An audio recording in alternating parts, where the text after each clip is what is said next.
Yeah, so hi everyone. I think we hear well, right? I hear myself. Good. Yeah, so first of all, congratulations, Alex. So actually, unlike most speakers, I didn't have the chance to work with Alex so far. But you really did influence me from afar, so thank you for that. I think I heard Avi said, I thought it was my sentence, but most sentences I think are mine were actually Avi's, who said that LPS is one of the greatest gifts of mathematics to computer science, and I like truly believe that, and it's one of those constructions that put me in this direction towards theoretical computer science, because I really wanted to do math, but I also wanted to do computer science, and I think that, as well as some other constructions, were kind of important for me anyhow. Okay, so now I'm actually not going to talk about the LPS construction. I'm going to talk about kind of an alternative approach for constructing Ramanujan graphs. And I'm going to talk about several works. They are, all of them are with two of my students, Itay Cohen and Gil Maor. Itay is here. And Gil is preparing for his postdoc just now, so he couldn't make it. And also with Yuval Peled from the Hebrew University, which I don't see here, but maybe. Oh. Okay, yeah. So again, feel free to ask questions, and I didn't know it's an hour. I thought it's 50 minutes. So we have some time. Good. So if you look at constructions and more precisely analysis of expander graphs, what you can see is that there are like three threads, more or less, in terms of techniques. One, which is really governed here, but usually in a room you don't know anyone that actually can really understand those constructions because they are quite deep. Are they number theoretic or group theoretic constructions by Lubotzky, Philip Sarnak, Margulis, and so forth? So I don't need to say too much about those here. But I will say that as computer scientists, we like expanders, we definitely like Ramanujan graphs, but we more care about the techniques rather than the expanders themselves. Because we are using the techniques, we're kind of playing around with the expanders and interrupt the random walk and so forth. So we really need to understand the techniques that allowed us to construct the expanders. And these are deep things, right? Most computer scientists don't know like modular forms or automorphic forms and stuff like that. So there was a need, but also a conceptual need to construct expanders from more elementary principles, not simple principles, but more elementary principles, combinatorial, linear algebraic principles. And two of the main constructions, actually these are primitives used in the constructions, are the Zig-Zag product by Reingold, Vadan, and Wigderson. Avi will talk about that on first day a lot, and I think we heard a little bit about it today. And there's also the bilinear lifting, and there are also other constructions like Diranomai squaring of Saville, Vadan, and Rosenman, and so forth. But there are these combinatorial constructions who are, the point is that they are very simple, but they won't give you, or we don't know how maybe lifting does, but we don't know how to get Ramanujan graphs from them. Okay, so quantitatively, they are weaker, but they are extremely influential in theoretical computer science. And then there was this is 10 years, and I think this is 20 years, I can't see the numbers. But more recently, but not quite recently, a decade ago, was this kind of really amazing line of work by Marcus Pillman and Srivastava, this is MSS from now on, in which they constructed the Ramanujan graphs, bipartite or one-sided Ramanujan graphs. I'm going to kind of avoid the distinction here, if that's okay, using analytic techniques. So essentially kind of free probability influenced analytic techniques. Now, you can say that, of course, you need analytic technique there as well. You need to, every Ramanujan graph goes through some integration. You can do it discretely today. But there are no, deep number theoretic things that go in here. There are cool, real-rooted, cool games with polynomials and some results that are borrowed from free probability. And this is what I want to talk about today. Kind of assuming that maybe most of you don't know too much about it. I'm not sure. Yeah. And actually what I want to talk about is not, as I said, we do care, but we don't care that much about the constructions. We care about the techniques because we want to use them to do our stuff. In coding theory, pseudo-randomness, and so forth. And what I'm going to talk about today is how to use analytic methods in order to understand combinatorial constructions. Okay, to get a better analytic insight into like our good old combinatorial constructions. Okay? Right. So that's this kind of plan of the talk is these two green arrows. We're going to use those in order to understand the zigzag product and also in order to understand some variant of random walks, which hopefully may solve some of our problems. And maybe if there's time, I'm going to talk about one other thing as well. But the focus of the talk in time-wise is going to be the zigzag product. I think of it as a case study. There are several things you can do, but the zigzag is the nicest. So Avi will talk a lot about the zigzag, I think, on the first day. I'm just going to define what I need from the zigzag, and I'm pretty sure the intersection will be kept to minimum. Okay, so what is the zigzag product? I guess that how many people know about the zigzag product? Avi doesn't raise it. Yeah, okay. Right, so this is a really important primitive in theoretical computer science, especially pseudo-randomness and so forth.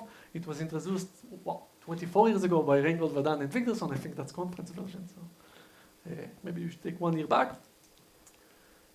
And I don't want to spoil Avi's talk, but I do have to define the zigzag product, so here it is. So in the zigzag product, it's a product. It takes two graphs. There is a big graph and a small graph. And not only is it big and that small, that usually is not, you can't pick this graph. Sometimes an adversary picks it for you. Sometimes the algorithm that you run generates a big graph, which you don't really understand because we don't quite understand algorithms. So you should think of this as kind of a big ambient graph, which you don't have control over. A big is, number of vertices is denoted by n and goes to infinity, and it's deregular, and you should think of this as constant, as usual. But there's also a smaller kind of gadget graph. I think it's a reductive name because that's the whole point. It's not a gadget graph, it's the graph, it's your age. So it's a small graph in the sense that the number of vertices is compatible with the degree, it's the same number. It's constant, but you should think of it as a big constant in a sense, and it's irregular for a c smaller than d. Okay? So the zigzag product takes the big graph and the small graph, and it combines it to one big graph as follows. So in order to describe the graph, first I'll describe the vertices. So what you do in order to get the vertices, spoiler alert, are going to be n times d vertices, is that you're going to replace every vertex of G with like a cloud with a copy of H, like that, right? So you see I kind of smudged away the vertex that was here. It's not here anymore, just in order to remind us what we're doing. So this copy of H sits, a copy of H sits on every vertex. We have n-t vertices. Okay, it's good that the number of vertices increase, or at least not decreases. That's a feature. And the number of edges, or the edges, or more precisely, who are the neighbors of a given kind of vertex in this graph. So you take, let's see. So you take some element in some cloud. So this is some vertex of H in this cloud corresponding to this, what was used to be a vertex of G. Is a vertex of G, but not a vertex of this thing. And I'm going to tell you who are its neighbors. So in order to define that, in order to get to a neighbor in this new graph, that's going to be the black edges. What you do is you do a yellow, blue, yellow steps. That's what you do. A sequence of yellow, blue, yellow. This is the zig and this is the zag. If you do it like in the right way, you get a z even. But I don't know. I don't have it here. Maybe like this. No moment. So right. So for example, you start from this vertex. You have C in this case 2 options to choose in your first. Not yet neighbor, but just a neighbor in H. Maybe you got here. And then you do the unique step that you have, the blue step that you can do, moving from transition from this cloud to this cloud. Like this edge came from G, actually. And then again, you have C options for choosing the next neighbor. Okay, so here you have 4 neighbors. All of those you can reach. It really is crucial that you understand this definition. So all of these 4 vertices and all of those, only those are reachable using this rule that I told you about. And generally, you will have a graph which is C squared regular, right? You have C choices twice. You don't have a choice in the G graph, right? You see, once you got here, you have only one choice moving to this part. So the fact that this graph is C squared regular is really important because you can think of the zigzag, or like one way to think of the zigzag is as a degree reduction procedure. You have this big graph G. The fact that it's big is good because this is how we construct expanders. We want larger and larger, want a family of bigger and bigger expanders. But in some of the construction, what you do is you kind of increase the number of vertices, but then the degree also increases, which is bad. And so you want to reduce it back. And if you notice, this graph, this new graph, has a degree which is completely independent of the original degree D. It's just C squared. Okay, the D only comes in the copy size of H.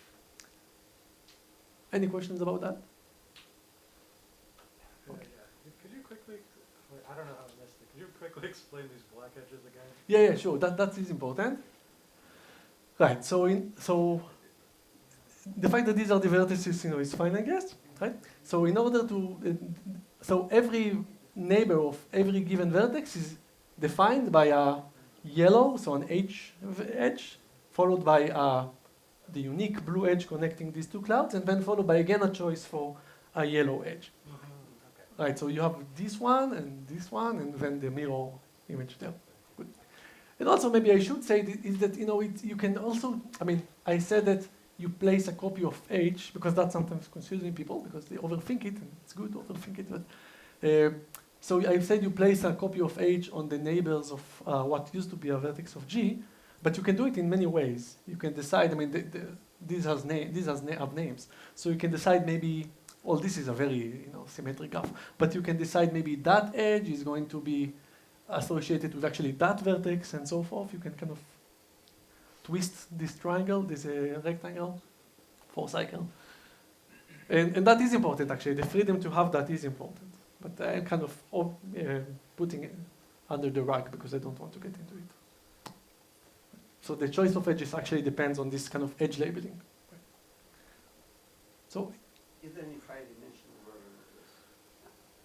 like HDX thing or high-dimensional? I mean, for Africa, Cartesian product, for example, you have a high-dimensional version, it's just also Cartesian product.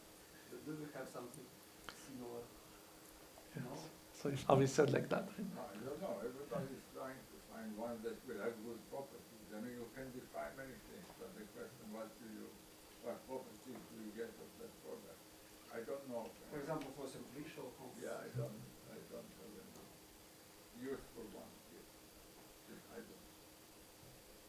It is a semi-direct product when you have good groups. So I guess someone that thought maybe in that direction, but other than that, I don't know.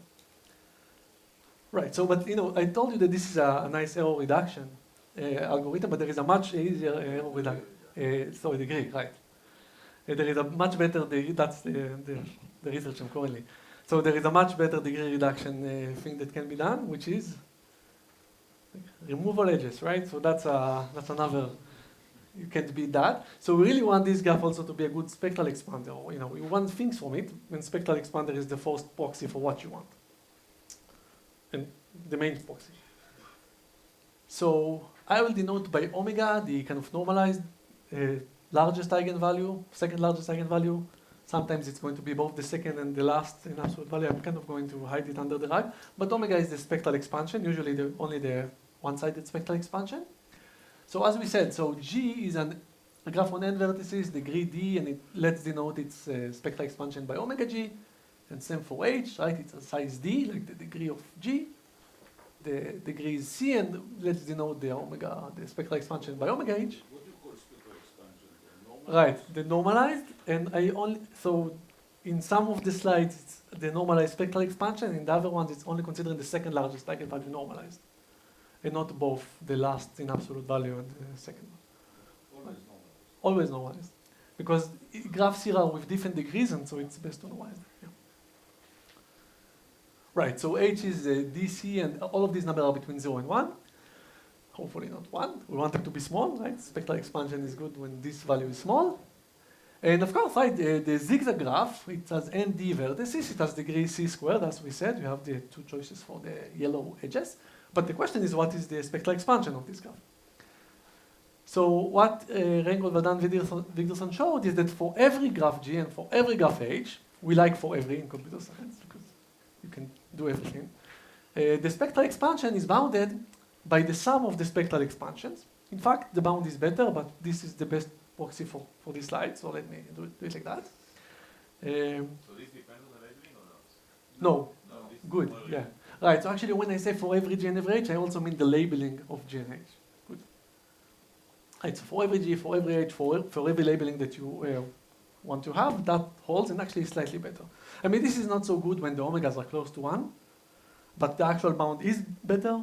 So I'm thinking of omegas which are close to 0, like good expanders, and then the bound is roughly like that also. Okay. So that's a really useful bound that we have. But, of course. You said that you're thinking of these as good expanders, but you told us also that G is given and you have no control over it. Right, but I usually do know it's an expander. Yeah, that's good. Usually I enforce that somehow, but I don't know which expander. Sorry, so again, omega should be close to 0? Right, so like Ramanujan is something 1 over square root of d, 2 over square root of d. So if the d is the degree. So this is the normalized, the 2 square root of d minus 1 divided by d. Second largest eigenvalue of the random walk matrix. Yeah. Normalized density matrix. Everything is regular. Okay? So I think of these numbers as small, and I want this number to be small, and addition increases it. Okay, but we, as I told you, we really use this zigzag product and also de-randomized scoring and other things, and we want to have a better bound. I mean, you can want things, but we really want to understand how the zigzag product behaves, and because we also like other features of it, so we want to understand how it behaves, and we want to understand what is really the spectral expansion, this omega of G zigzag H. So, and as we kind of understood, I think you choose H. So fix H, the H that you want to understand, and you should ask, and you can ask how good is the spectral expansion of zigzagging with H, like all graphs obtained by zigzagging with H. You can take any G. It doesn't have to be an expander even for this question to make sense. Or even to have a good answer by the, but never mind. So you fix your H, you take any G, which is, the only thing you need is the compatibility of the degree, so the degree of G should be the size of H. But other than that, you can ask what's this number really? How does it look like? Can you understand it better than bound?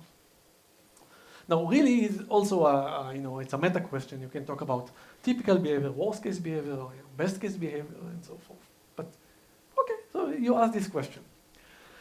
Now, so is this question like meta question as much as a meta question can be understood? Is it clear? Good. So if you want to understand these things, when you're a computer scientist, run a computer program, or ask students to run a computer program because it doesn't know how to. And when you do that, you're of course forced to look at the typical case, even if you don't want to, because you can't go over all graphs. You have to sample graphs, hope that the typical behavior has something to do with the worst case behavior, like in Ramanujan graphs, for example, and so forth. So we actually run experiments. So for example, we have 2 case studies. You can take H to be the length 6 cycle, or the Peterson graph, for example. And let's focus on the first one first. So for example, this graph, zigzagging with this graph will give you a degree 4 graph, right? Because this is degree 2, C equals 2. So you have C squared equals 4. And the Alon-Bopana bound, which is a lower bound on how the spectral expansion of any 4 regular graph can be, tells you that this cannot be lower. So zigzagging any graph G with this graph cannot produce omegas to the left of this value. Right? This is just if there was a 2 here and a 4 here, then you will see that this is 4 minus 1, right? These are the numbers that you used to see. 2 square root of d minus 1 divided by 4. And the RVW in this particular case the actual bound also it won't give you anything non-trivial because this is a bipartite graph. So, because I'm also looking at the omega, the last omega, the minimal omega, the bipartiteness omega, I get here a 1. But the reality is that if you pick G's at random, like big graphs G's at random, in order to kill the noise, that are all 4 regular, they are going to be, of course, close to Ramanujan because that's how it works. Like 70% of them are. And what you see is that consistently you get this 0.96 kind of value. Consistently, not just the average. Like with high probability, actually you never see anything else, like up to even higher digits. Well, depending how big the graph G is, but you take it to be big enough. And we really couldn't understand it 0.96. It was kind of annoying for us that we don't have any explanation for this number. What's about H is 0.96, right? So do you understand what's going on? Okay, so for the Peterson graph again, the Alon-Bopana bound, this is a free regular graph. You get a 9 regular graph zigzagging with it. So you can't go below this, 0.63. Here RVW actually gives you, I hope you can see that, the bound of like 0.85. And reality is again consistently 0.79. So again, what are these numbers?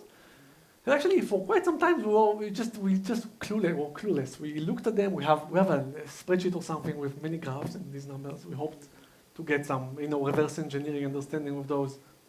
This was hopeless in retrospect, but really wanted to understand these numbers and this MSS paper that uses free probability, and it seems like a good fit, and actually it was. So it turns out that this 0.96 was always 1 plus square root of 3 over 8. And it's not like we've tried to find like a radical expression that resembles such. There is a reason for that, we'll see in a second. So, it was very a happy moment where the theorem that we had, it actually wasn't a theorem at the time, it was like a shaky, but theory at the time, actually matched that. So it's a good moment to have. And the Peterson graph is a kind of, be careful what you wish for. You got this number, but we're all mathematicians, so we know what happened here. Like this looks like someone did something. And what was it? Like, how do you get expressions with like, yeah, right, exactly. Someone solved a cubic, and that's what's happening here. And here it's and the degree here is 3, right? So, and here it's a quadratic, and there is a quadrature there. Not quadrature, radical there. Right, so really what happens is the following. So this is the main theorem that we have. So what we show is that for every, there is an asterisk, I'll hope to get back to it, but the asterisk is not really important. So for every vertex transitive, mostly because we're lazy. So for every vertex transitive C-regular graph H, right, I want to understand zigzagging with H. So for every C-regular graph H, and for every D-regular graph G, H is D is the size of H, I forgot to say. Actually, we can give a lower bound on how well can the zigzag graph be as an expander. So omega G zigzag H is bounded from below. So this is kind of Alon-Bopana type when you zigzag with H. It's not for D-regular graphs, but for graphs obtained by zigzagging with H. So what's the minimum? So it turns out that the minimum, spoiler alert, it's going to be tight, so this is the right behavior, is depends on the entire spectrum, not only on the spectral expansion, the entire spectrum of H. Okay, it takes all the information it can, essentially, from H. Well, not eigenvectors, but... And it is independent of G because it holds for every G, so you'd expect that. But anyhow, so the spectral expansion is bounded by this minimum of this kind of function, which I like to think of as some analytic manifestation of this zigzag product. So this is a function. This theorem tells you that the bound is, in order to get the bound that you want, you need to solve some minimizing. You want to look at this open interval from C squared onwards and check for the minimum value of this function. And this function encodes H and the zigzag product with H, really. That's what I should say. So, we can look at it. So it's really X over C squared. If I had normalized it correctly, you didn't see the C squared, but X over C squared. And there's then the square root of 1 minus the degree of G, or the size of H. And H of X here is the characteristic polynomial of H squared. And H prime is just this is derivative and divided by X. Okay, so it turns out that this function captures the best case, but it also seems to be a good proxy for the typical case for zigzagging with H. Yes? When you fix H and look at zigzag products with irregular graphs, are they all covered by the same infinite graph? Right. For the zigzag, yes, and for de-randomized squaring, no. So the techniques that we like are universal cover free. Like I'm asking, is this Alon-Bopana type bound coming from like doing common universal cover? Yes. So the best case is the typical case? So I don't know how to prove that, because it's like even harder than Ramanujan, but it seems so. It was the universal cover of what? Right. So you need to define the right cover, but it's the universal cover of all. It's over a free group? Is this some, I mean, because these universal universal cover spectra are very hard to compute unless it's Right. basically a So- free group cover. So I'm not sure it's free group, because it's the zigzag behavior when the graph H is not a Cayley graph or anything like that. I don't know how to make of it such. Here it's not just zigzag product of the tree with H. Yes, that's it. Yeah. Yep. No, so it's okay, but then it's a product. I mean, in terms of the kind of groups for which, kind of like if you're a surface group, I don't know how to compute this. Right. So something about the, yeah, I don't know. So something about the zigzag makes it computable for every H. I guess that's the best thing I can say.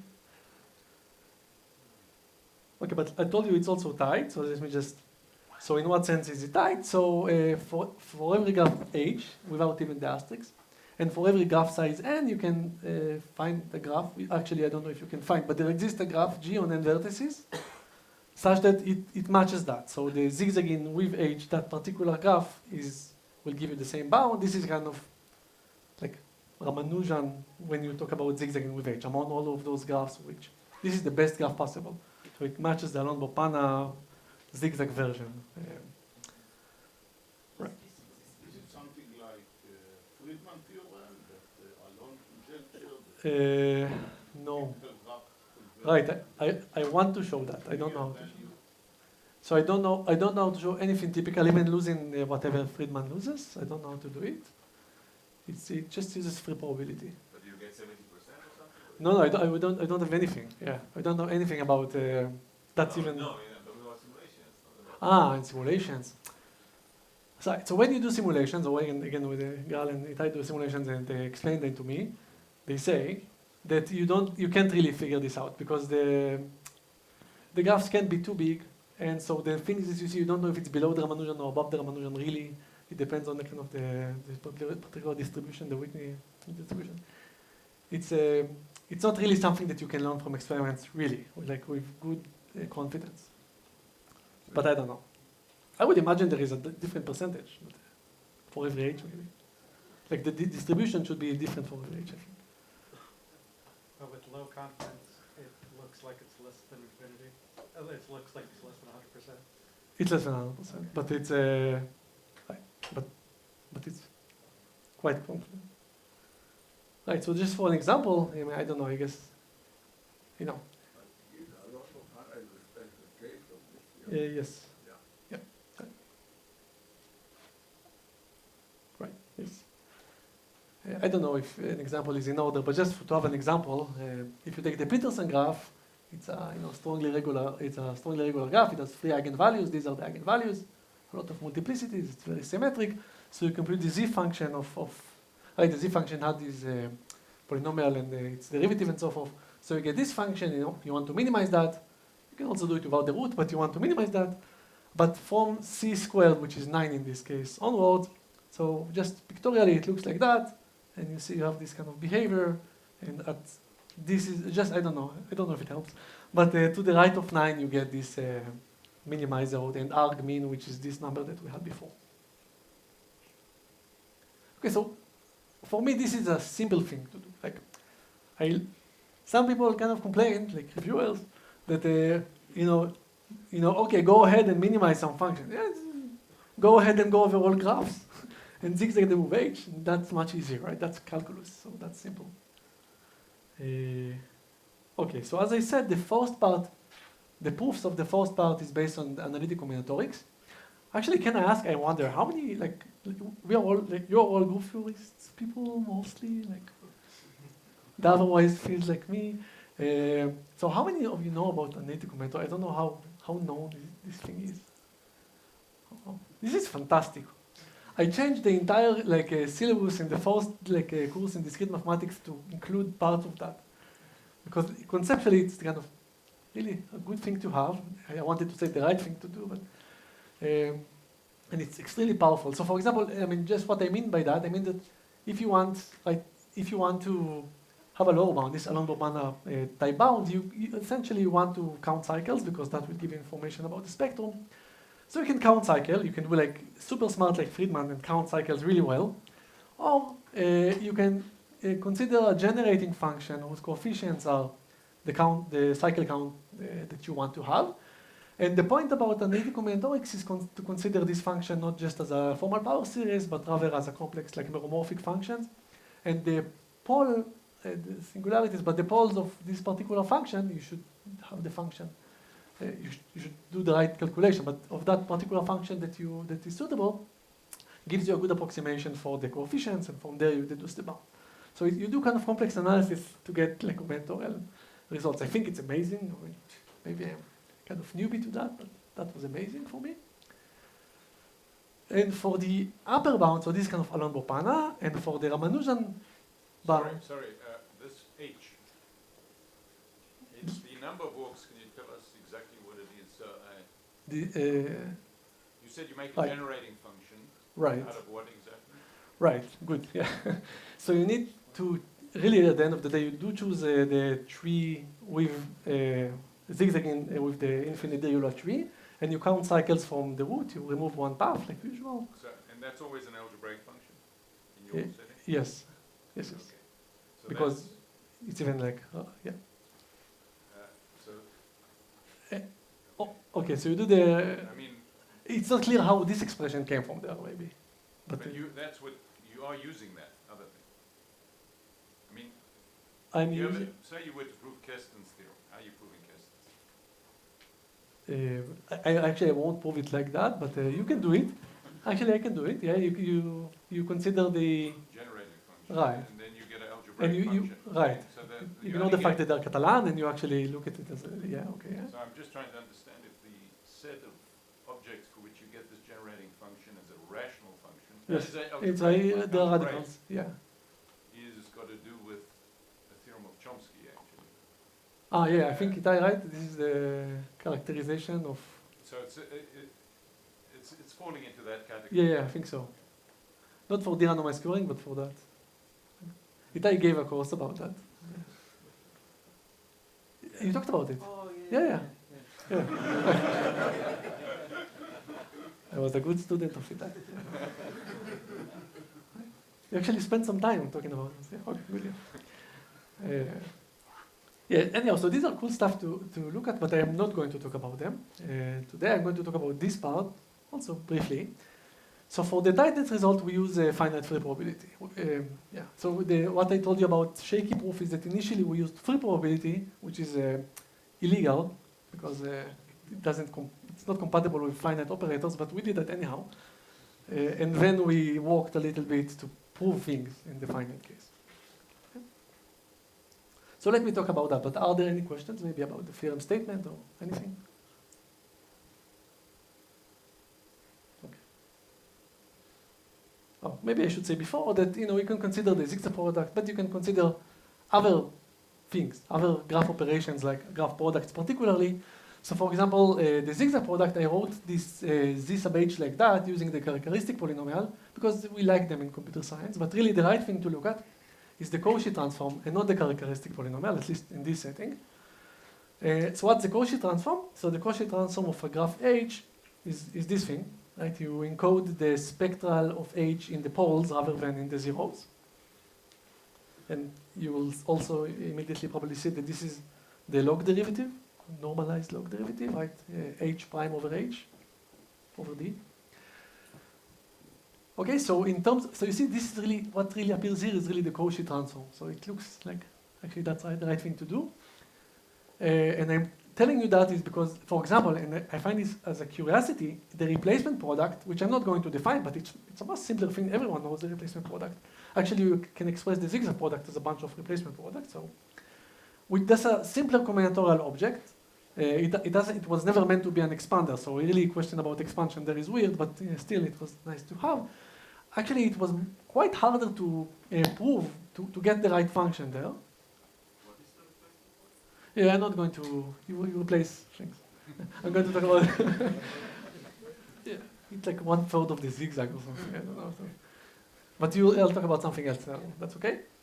And you see the expression also, I think you can just see it's kind of more complicated. I don't know why. There is an anti-monotonicity between combinatorial simplicity and analytic kind of. Yeah. And so there was also the de-randomized scoring we did hear about today. So what's d-randomized squaring? I can't help by saying that because it's a really cool thing. So what's squaring? So everyone thinks of squaring, yeah, you square, but you should think, what the vertex experience when you square? Right, so in the original graph, the things that are not its neighbors, you don't care about them. And the things that are its neighbors, you have a star, kind of a copy of the star graph there, right? And when we square, that star becomes a clique without it, unless there is a setup or something. So squaring is really replacing stars, local stars with local cliques. So once you have that in mind, an expander is a good approximation for a clique. So d-randomized squaring is replacing the neighbor of every vertex by a expander rather than a clique, which is more efficient in edgewise and so forth. That's what it is. And actually, that was the first paper that we had. And there we don't know how to prove tightness. We know how to do some sort of proof of tightness.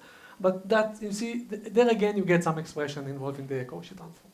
So for every operation, you can work for 2 months and find analytic. I don't know how to do it easily. I don't know. What does the expression say? Oh, right. So the best So the omega, the best spectral expansion you can have by de-randomizing with age, is the minimum of this function from somewhere. I think it's also here. This is the degree, c times d or something. But then you're minimizing this function in the last real branch will give you the answer.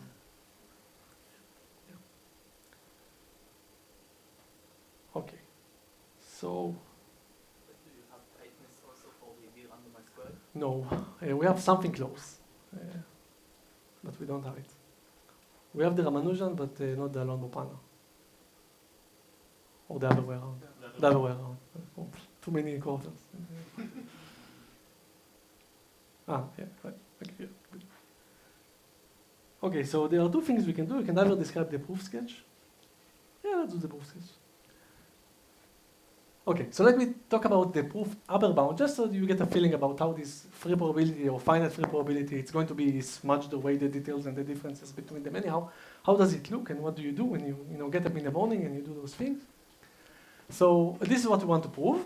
So for every h and for every prescribed size, there is a graph of that size, such that if you zigzag that graph G with h, you'll get that value, so the minimum over z of h in that regime, and this is z of h, just as a reminder. You don't need to remember that at all, but anyhow. So how do you prove that? So first thing, first, it's even before free probability or anything, it's spectral graph theory. You want operators that, you want to express combinatorics in operators. So you have to write an operator, otherwise you can't even start. Write like a bunch of matrices, an operator that encodes the zigzag product, and that's very easy. You just need to stare on it for a second. So the first step that you do, I'm moving from right, even though it's not really important here. The first step you do is you take an h step, which really means that you are doing nothing in the G level and doing an h step in this part. So this tensor right will capture taking an h step. If that's too fast, that's okay. I'm just going to use what's going to be written here from there on, but I think it's okay. Then you do a G step, but you should be careful because it's a G step on the graph of size n times d, right? In the kind of the lift of G. And what does that mean? So this G dot is just G, but expressed with these labelings of the edges that I kind of tried to avoid initially. So really, G dot is just an involution matrix, and it encodes who am I as a vertex. Think of my ith neighbor as my ith neighbor. So for example, or not for example, as the definition, G dot at entry ui. So u is a vertex of G, and I is a number between 1 and d. Neighbor number 1, neighbor number d, and so forth. So G dot at entry ui vj is 1 or 0, depending or not. Whenever I think of v, I'm u. I'm thinking of v as my ith neighbor. And he thinks of me as its jth neighbor. Again, these are details, but I just really do have to write something, and that's what it is. Don't worry about too much. And then you do another h step. Okay. So now we want to prove that for every h there exists a g and so forth. And I want to clean the g. This is like you have a g and a dot, and that dot is kind of this thing. I want to clean it up a little bit. And you can note that every g dot can be written as follows. So every graph can be obtained like that. You just choose a perfect matching, some involution. and you just conjugate it by permutation matrix, just changing the names. Right? This is a perfect matching. So this is a general perfect matching. And now, instead of trying to find a graph G such that, I'm just going to find a permutation such that. Okay, the same thing. So let's write it like that. Let's write this sub P. P is for the permutation. That's where all the action is.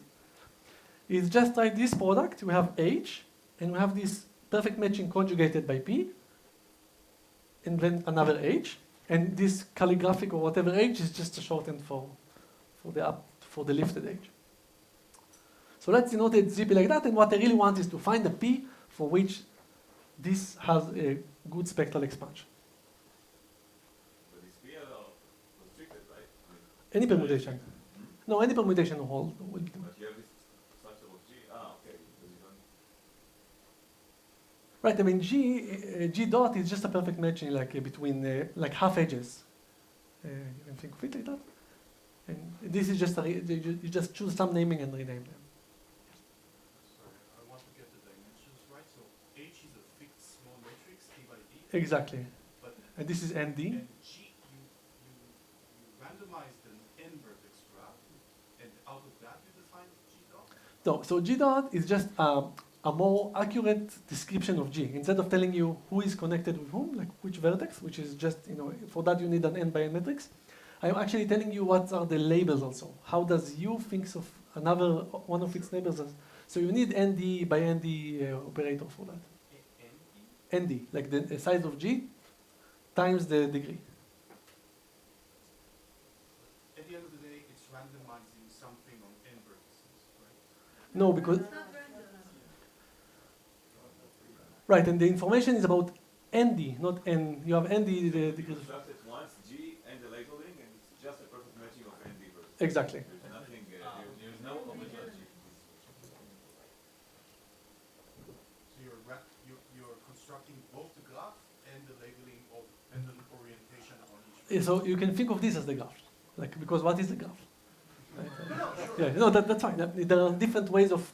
No, it's important. This is called the configuration model in our language, and it's there is more information there, and it's useful to have more information there than adjacency matrix information. That's It's the important. same thing as like a labeled graph, like you have Yeah, icons and you don't have, but in the with with the orientation. again, you don't have to have consistency or anything like that. For example, I mean that will impose some restrictions on that. Okay, but really don't worry too much about it because we are going to glaze over much higher details. The thing to remember is that we really want to find a P for which this operator ZP, which is this one, has good spectral expansion. Okay, you want to kind of the way to think about it is that you want to kind of rotate M, like choosing a random G in a sense, but it's not going to be random, just like in the analysis, so that it has like nothing to do with the. I mean, to get a good expander, you want like the dominating eigenvectors, the eigenvectors corresponding to large eigenvalues of this graph to be kind of independent from those of H. You want to kind of rotate things around, and that's how you should think of it. So I want to find P that if P was like a hard measure of the orthogonal group, but that's really like completely mixing the eigenvectors of M compared to H. Everything is normal, so I'm doing like that, and I mean that. Okay, but so we want to prove that. We want to prove that there exists a P for which this matrix has good expansion. This operator has good expansion. And the really brilliant idea is to relax and to say, well, I'm not going to find a P today. But let's try to understand what happened to the expected, what happened in expectation. Like this is the MSS idea. They did it for the Ramanujan case, but we are borrowing that for that. So the idea is, let's look at kind of, like the probabilistic method. Let's look at the expectation. So this is for me a characteristic polynomial in X of this operator. Now this is this sounds like a good idea initially, but then you go through some process, but then you get back. But initially you look at it and say, well, that's not a good idea, because the expectation, this is expectation of polynomials, so it's in coefficient space. So really you go over all polynomials like n squared and nd factorial polynomials, and you look at x to the fifth, you look at and just average all the coefficients. But you don't care about the coefficients. You care about the eigenvalues, the roots of these polynomials, and it's not clear like how you will deduce something about the second largest eigenvalue from the expectation of the polynomial. Right, so that's not necessarily a good idea initially. I mean, it requires a leap of faith. And also there is a worse thing. I mean, each of those is a real-rooted polynomial because ZP is going to be a symmetric matrix. But can you see a problem? Potential problem? I mean, I want to talk about the largest root or second largest root of this polynomial. I'm kind of assuming something when I say that. Right. Who say that they're real? You can, if you just add two parabolas or something that are not intersecting, which do have real roots, they won't have real roots generally. So who said that this is a real-rooted polynomial to start with? Let alone why do we care about it? But it is real-rooted, and there are several ways of seeing that. One of them is using interlacing, which will appear again shortly. So this would be the analog of Li Yang or Hellman-Lee in their original.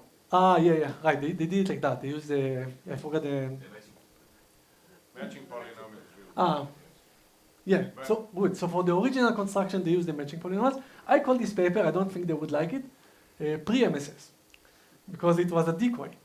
So there were 4 MSS papers. All of them are amazing and so forth. But the second one was the one that introduced free probability arguments. And the first one didn't. It uses the matching polynomials. And that's amazing, but I mean, I can't play with that. I want to play. Let me make a point, if I may. Yeah. So when you started out by pointing out that they construct these Ramanujan graphs, we do, the common thing at that point was that this Li-Yang theorem puts all the zeros on a circle, or makes something real rooted, before the interlacing. Right. And that's an input which is the exact analog of the Riemann hypothesis for curves, which puts all this. So that was always, and then the interlacing allowed them to get to an individual, but a choice. Right. Cool. In the construction. But the Li-Yang theorem or the Lieb-Hellman, which is this step, was the Riemann. Which is got a very similar thing, and when that was first proved, everybody thought that might be useful towards the Riemann hypothesis. Lieb-Hellman already include the interlacing, right? Lieb-Hellman, no, that's later. So Lieb-Hellman is a new proof of Li-Yang. And Li-Yang, the key is to prove something is real-rooted by introducing variables on each edge. I can send you something that Yang writes how difficult it was for him to prove. So all proofs of that require to go to several variables.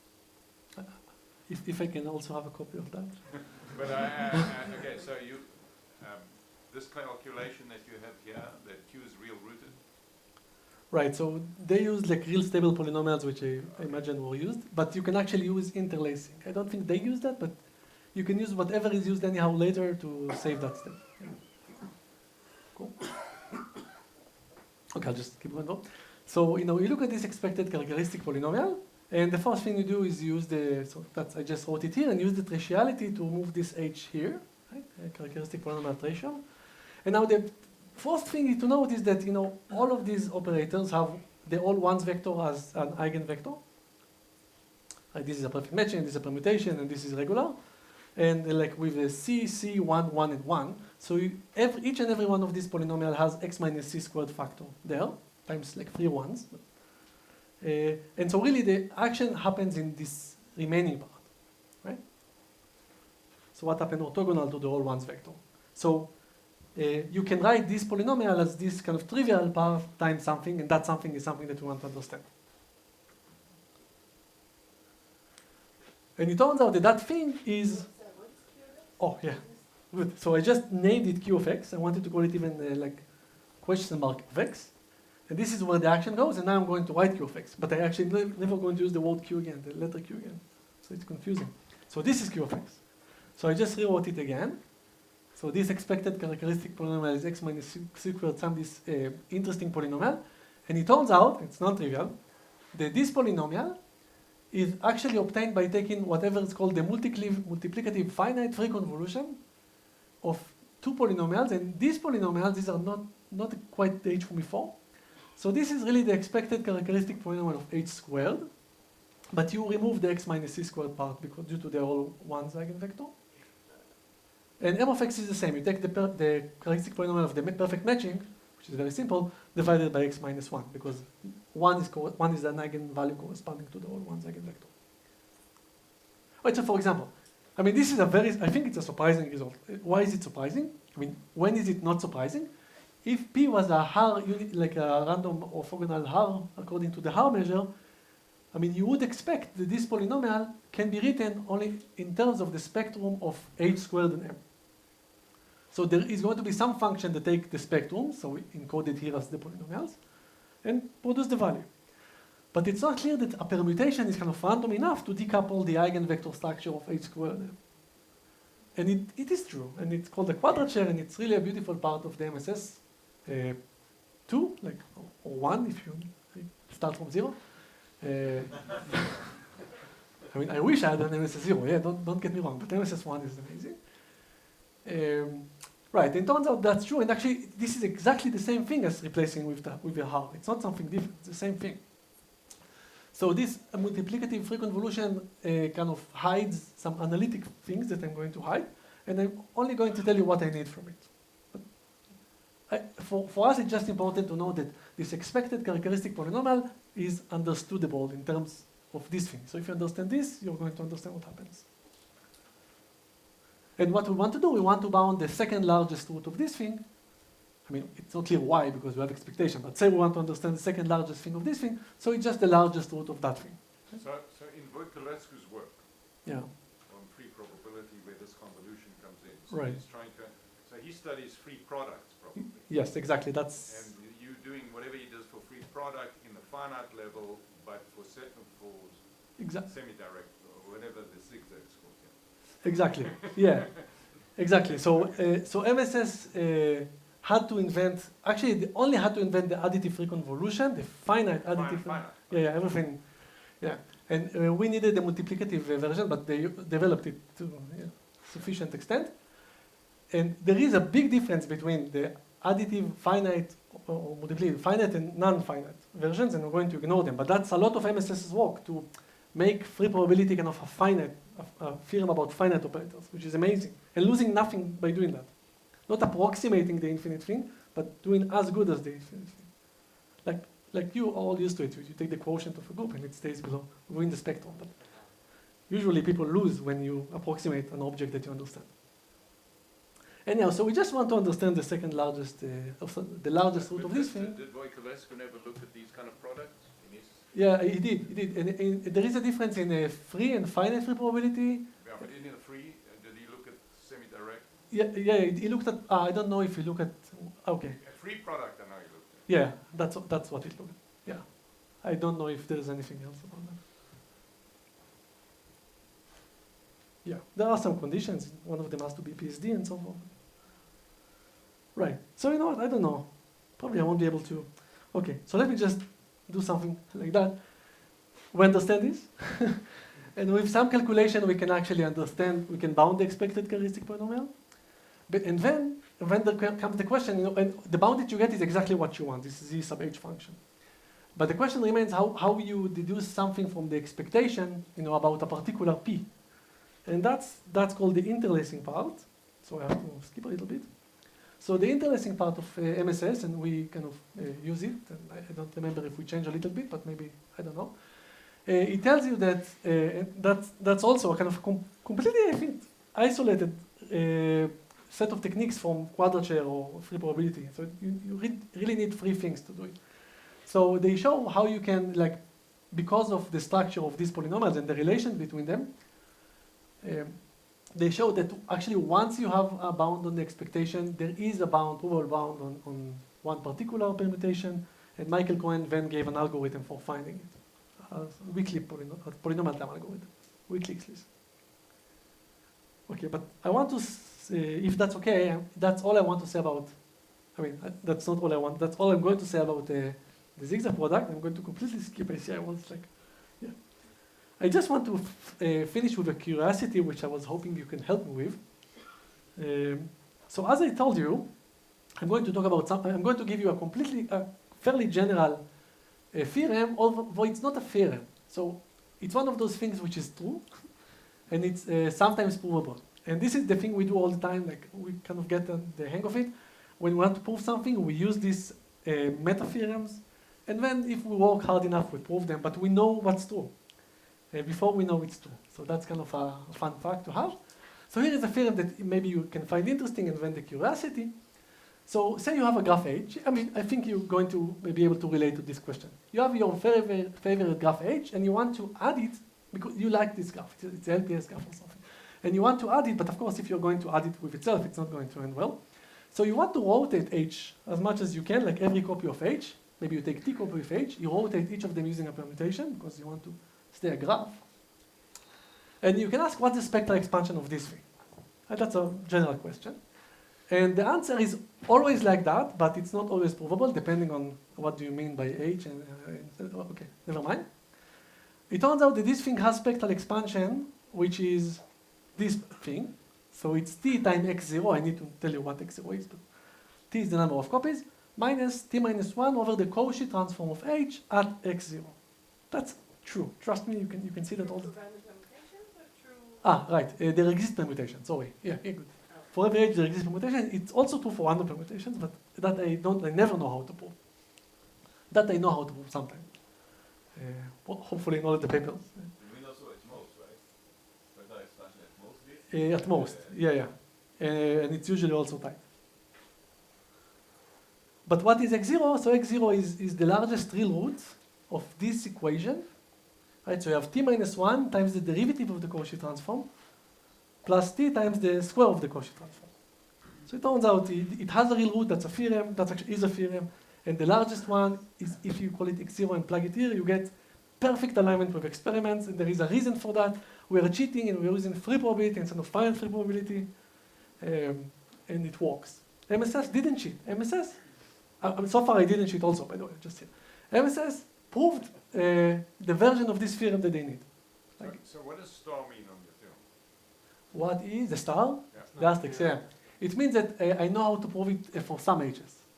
But are you conjecturing that it's true? We never saw an example in which it's true. Yeah. Nikhil gave a lecture recently where he was using AI. It's not related to that? I don't know. I don't think so. It doesn't know about it. Maybe through AI he knows about it. He was using AI and he was able to prove some things of this nature. Oh, so I should talk to him. I actually did talk to him before. Is this theorem if you replace P's by Harmel? Yes. Yeah, exactly. That's why it's true. So, like before, the expected value. Yeah. And then you saying for some H's, right. There's a choice. Yeah, exactly. There are two things I don't know how to prove. That part and sometimes even this part. Yeah. But let me just tell you one little thing, because this is very analytic. Right? There is a derivative. I don't know. What's wrong with you?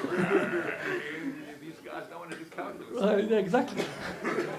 And I don't want that. Now, this is kind of an amusement, okay? But I did hide it in like page 60 in the paper because I didn't want to have it forefront.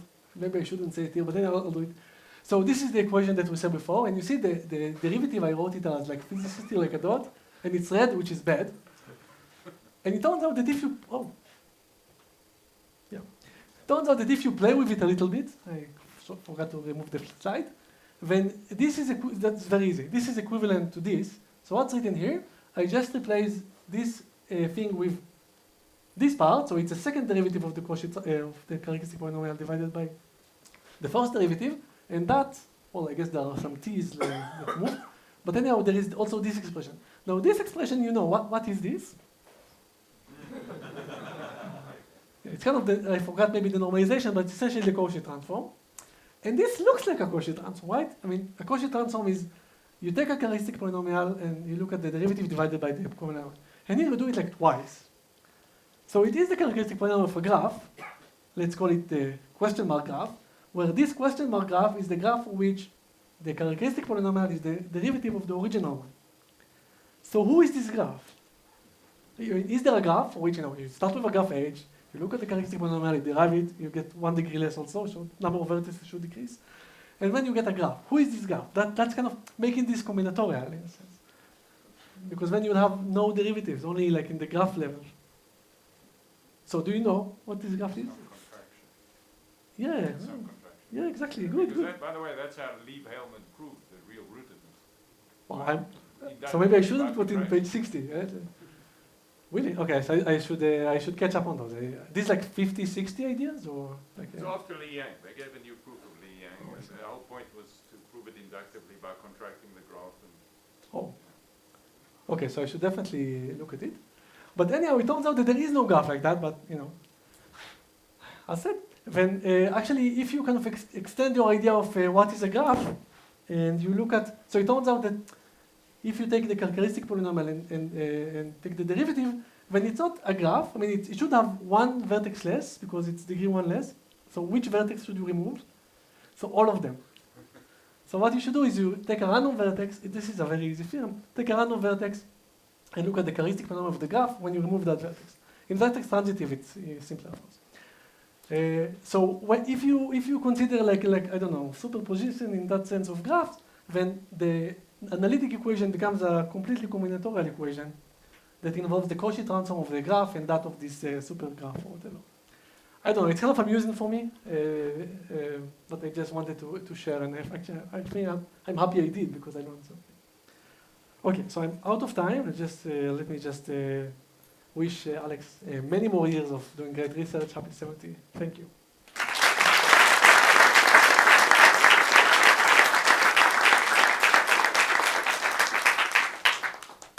how do you get that book thing to work?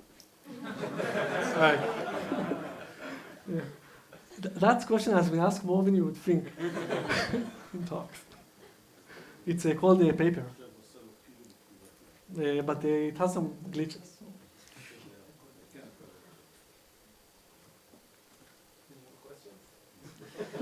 Did you actually think of looking at this as a superposition? No. Like, I'm kind of quantum influenced, but right. So it's like it's not a combinatorial object. It has Right. a quantum structure of tensor products, and there is an underlying quantum. I see. Like by definition, yes. I don't know. Like- I don't know about this. I see. Some people call it a quantum block. There is a notion like that, Yeah. and it's that. I think it's an example. Wow. Cool. Okay, so I should look at more things. Yeah, I'm kind of new to all of these things, by the way, so that's why. Yeah.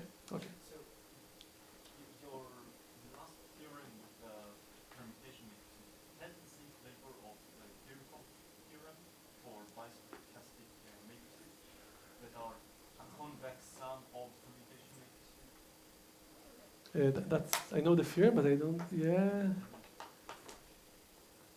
And also, Um, is there any relation? I don't know. I mean, right there, everything is like is a vertex at the polytope, and you can write it like that. You say, yeah. So, that's one implies. But that part doesn't like appear there, so I don't know the. Yeah. Did you say that you know his theorem for orthogonal matrices? Like, To Avi, or I know it. So once H is D regular, I know that. It's regular graph, which is quite a lot usually. But sometimes these are not regular graphs. You want to take the union. You said that for random you do. In some cases, more cases than that, but not all cases also. Right.